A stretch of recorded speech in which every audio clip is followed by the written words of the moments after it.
Eric Bakker, the naturopath from New Zealand. Thanks for coming back. I thought it might be appropriate to do a few videos like this. Now, it's not clickbait or like shock tactics, the title, but the title of this video is 5 Foods You Shouldn't Really Eat. Now, a lot of people eat these foods. So what I mean by should not, meaning they're not really great foods. We all like these foods. Many of us eat these foods, or have eaten them in the past and continue to eat them in the future. So, but they're not really good for you. That's the thing. We know that. Most people will be nodding their head saying, yes, I know that when I go through this food list. But these are not really the best kind of foods for your digestive system, for your immune system, for your body overall. They're crappy foods, really. So I made a cheat sheet here. But I had to think about this. What am I going to put on this list of the 5 no-no foods? So I think I've got it pretty well sussed.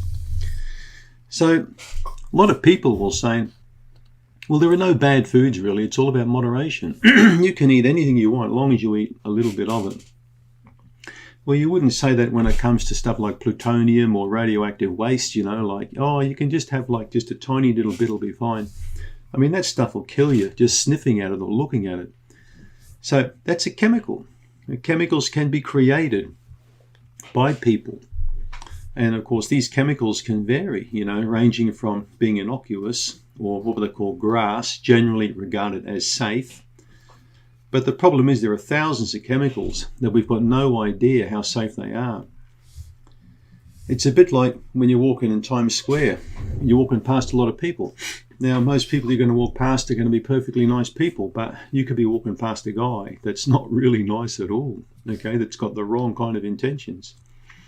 And some foods are like that. They've got bad intentions when they're inside us. They weren't created to make these, you know, bad things happen, but they do. For example, there's a chemical called PFAS, polyfluoroalkyl substances. So these are found in pizza boxes, or they're found in a lot of takeaway packaging. Look at styrofoam cups, for example.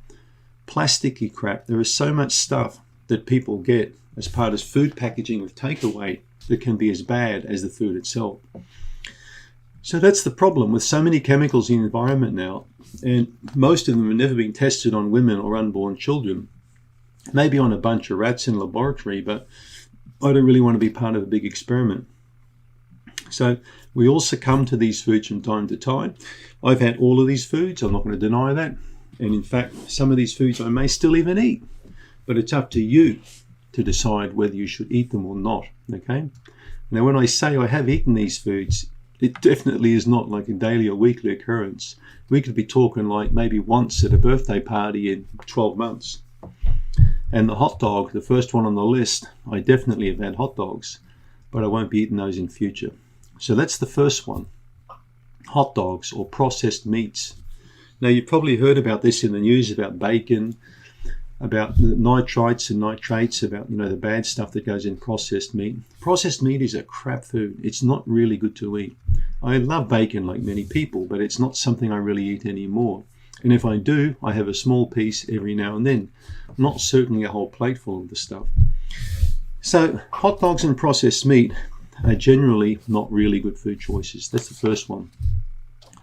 Foods like bacon, hot dogs, ham, salamis, you know, pastrami, all that kind of stuff. So there are also chemicals often used in this, like mold inhibitors and different chemicals to stop these meats from going off. I've written here, these chemicals are used by fast food restaurants as an additive to retain meat color and to inhibit bacterial growth on the food. Both chemicals can break down into nitrosamines, substances with potential to cause cancer. And that's the preservatives and the colorings and the flavorings and the additives. Hot dogs may taste great, but they're not really a good food. So I reckon they should go on the no-no list. Second one is something that I really like and I struggle with personally, and I know a lot of people out there love these, and you're going to have to guess what it is. Hundreds and thousands of tons of this stuff get eaten every year in America, and in the UK, people in England love this, and they're crunchy and they're salty, and they're called potato chips, right? Pretzels, potato chips. You know those sticks you can get? I don't think they're pretzels, they're like pretzels that are straightened out. But all that kind of stuff, all those snacky kind of foods, and they're generally deep fried, they're full of salt, they're full of colours, they're full of sugars, they're full of hydrogenated fats, all the wrong kind of stuff, right? High fat and high in refined carbohydrates and lots of calories. No protein or anything useful like fibre. No vitamins or minerals in this food.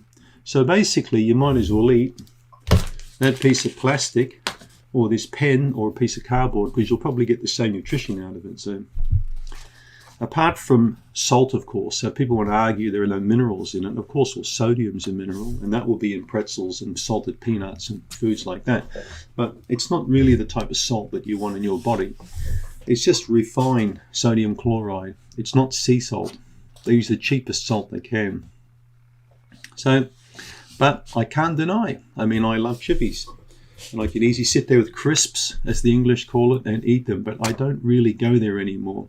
It may be once in a 6-month occurrence, because otherwise I'm going to just end up like a beach ball, like a lot of people end up with a packet of Lay chips or whatever they call them in America, you know, that brand. So yeah, I used to tell my patients, people who need a snack need a smack. Not, you know, in the violent sense. And I'd say the same to cigarette smokers, that they need beating around the head, but with soft objects like pillows or, you know, things like that.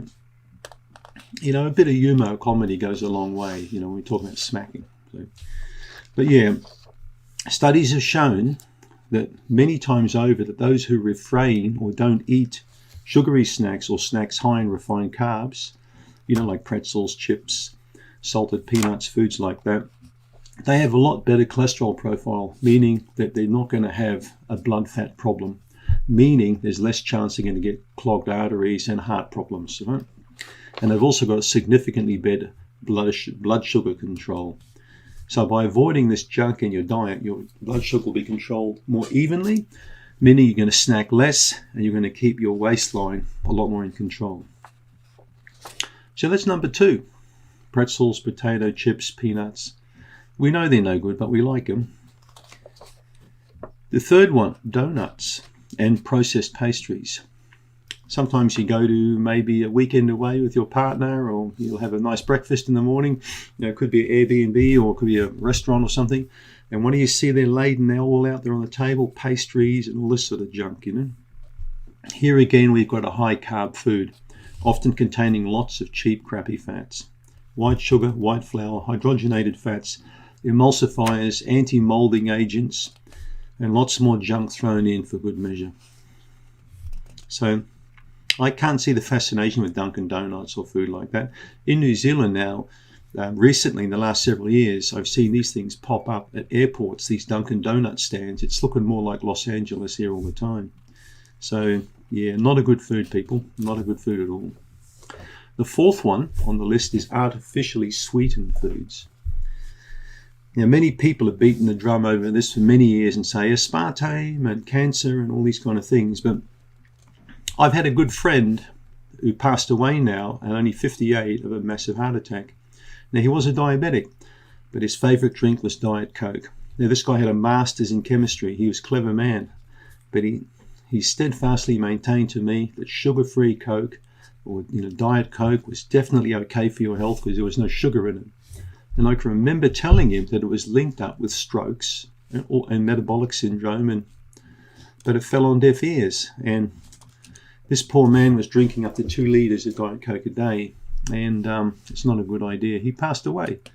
I can't say whether the Coke killed him or the diabetes, but I felt pretty upset about that I couldn't even save my own friend, you know. So this is the wrong way of thinking. If you think diet foods and diet drinks are going to save you, they're not. There's a lot of lies out there perpetuated by companies who make these products. So a really nice drink that I would like in summertime is just plain water with some lime or lemon squeezed in it. And if I want a bit of a sugar kick, I'll put a teaspoon of honey in a large mug of water, and it's a beautiful drink. Add a bit of lime juice to it. There's nothing more refreshing in summertime. So you don't need this artificial stuff in your life. The fifth one, deep fried foods. I got rid of deep fry pan years ago. I threw it out. My mum always had a deep fryer, and I know a lot of people have got them at home. You know, they've some smelly old thing in the cupboard you pull out every now and then. take the lid off it. It could have old yucky oil in it. This is not the way to eat food, people. It's not the way. Every time you heat that oil up, you saturate it further and further. You're just breaking the bonds down, you're making it more toxic, but it's not a good thing to do. We're talking fried chicken, fried calamari, pork rinds, French fries. So besides the high fat and caloric content, the main issue with these fried foods is they contain high levels of advanced glycosylation end products, AGEs. So these compounds form when animal-derived products like fats, for example, or proteins, are cooked at very high temperatures for prolonged periods of time. According to a study, or many studies I've looked at, we get high oxidative stress and inflammation in the body, and these are precursors of disease. So eating food that has a potential to cause a lot of inflammation in the body makes you more of a sitting duck for a chronic illness. This is why I don't eat deep fried foods. If I do fry, it's in shallow. It's only in about probably a ½ inch or inch of olive oil, tiny bit of olive oil in a wok, and I'll cook something in that. But I prefer poaching now, or stir frying, and I'm trying to get away from this heat, this lots of oil. So I know how nice Kentucky Fried Chicken is, but it's not good. So let's just quickly tell you those 5 again. Hot dogs and processed meats, number 1. Number 2, pretzels, potatoes, and salted peanuts, and those snack kind of packed foods, Number 3, donuts, processed pastries. The other one I'd put in number 2 would be bhuja mix, like that Indian bhuja mix. That's all deep fried stuff too.